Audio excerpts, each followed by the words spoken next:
për të ndalur pak edhe tek ushqimet, cilat janë disa nga ushqimet që rekomandohen për të konsumuar dhe ato që nuk duhen konsumuar gjatë periudhës që je me kohë?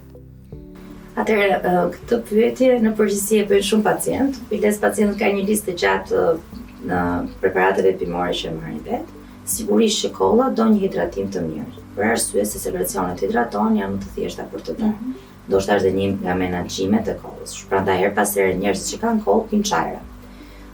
Çajra të ndryshme në çaj dafinës, çaj malit, çaj blirit, sigurisht që të gjitha këto çajra me mekanizma të ndryshme ndihmojnë me hidratim ose me efektet që kanë bimën, ndihmojnë në kollë. Mjalti, i cili ne në gjuhën popullore kemi, ekziston një lidhje sepse ndoshta receptorët e kollës për një gjysmëore nga sheqeri i mjaltit edhe bllokohen në dimon. Dhe sigurisht që është një antioksidant natyral, kështu që patjetër duhet përdorur. Çfarë mund të përdorur është prapë ato ushqime që sillin refluksin e stomakut, që janë pak ato të skuqurat, pijet energjike, pijet me gaz, kafja e shpeshtuar.